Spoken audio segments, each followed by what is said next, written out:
Hello, welcome to History's Top 10. I'm Garcia. I am Chase. Today, we will be going over the top 10 leading factors of the American Civil War. Number 10. The Compromise of 1850. Henry Clay was the drafter of the Compromise of 1850. This compromise admitted California to the Union as a free state. In exchange, the South was guaranteed that no federal restrictions on slavery would be placed on Utah or New Mexico. Texas lost its boundary claims with New Mexico, but Congress compensated Texas with $10 million.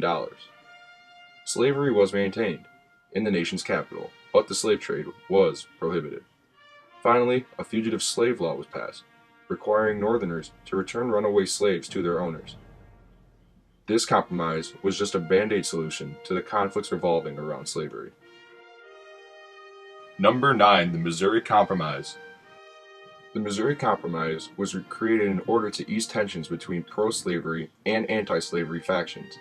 It admitted Missouri to the Union as a slave state and passed an amendment that established a boundary between free and slave areas across the former Louisiana Territory. This mark was the latitude 3630. Any state above it was considered a free state. Senator Henry Clay also drafted the Missouri Compromise.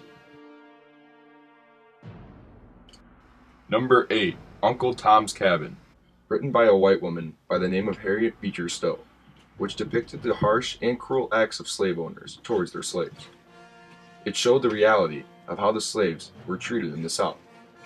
Southerners believed it depicted their treatment of slaves in an unfair way, while in reality it showed how slaves were truly being treated in the South.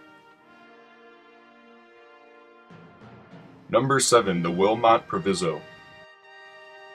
The Wilmot Proviso was an anti-slavery declaration, which was created to eliminate slavery within the land acquired as a result of the Mexican War. It inflamed the growing controversy of slavery because it was blocked in the Southern-dominated Senate.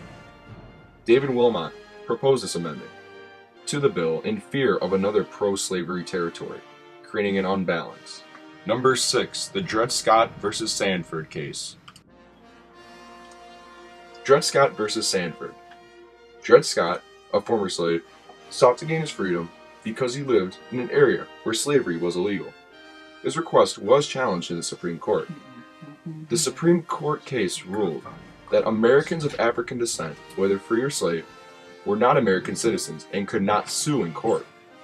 Also, it ruled that Congress lacked the power to ban slavery in the United States territories, and that the rights to slave owners were constitutionally protected by the Fifth Amendment because slaves, at that time, were considered property. Number 5. Bleeding Kansas. Bleeding Kansas was a period of time consisting of violence between abolitionists and anti-abolitionists for the attempt of gaining control in the Kansas Territory. Most of the abolitionists were led by John Brown. In the end, Kansas became a free state.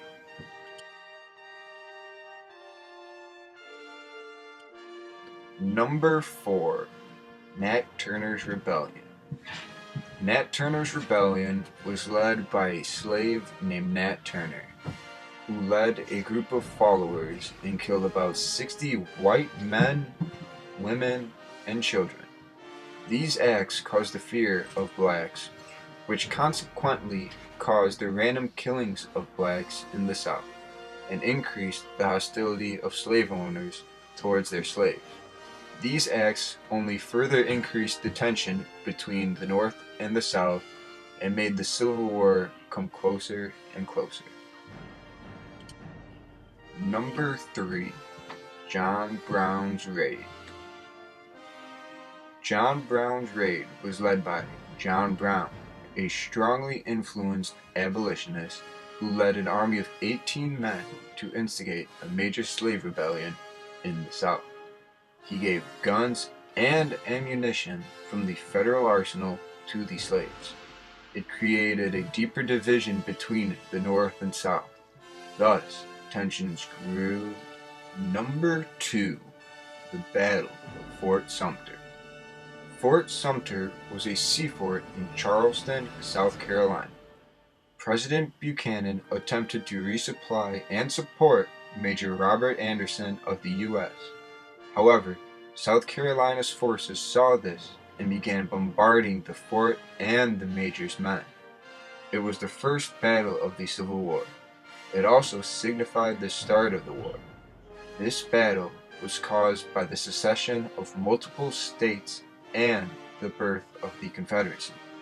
At this point, the Civil War was finally upon America. Number 1. The election of Abraham Lincoln. Abraham Lincoln, the president who wanted to abolish slavery throughout America. With the election of a pure abolitionist and the support from most of America, it gave the only option to the South, which was to secede.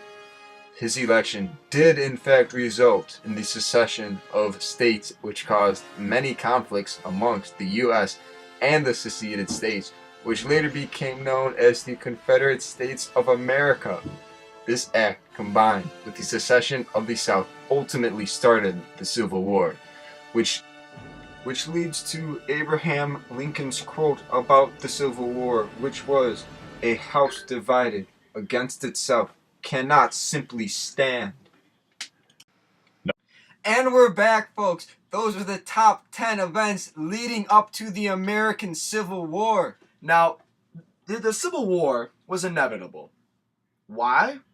Because the government just kept putting on band-aid solutions to a problem that was just increasing and increasing and increasing.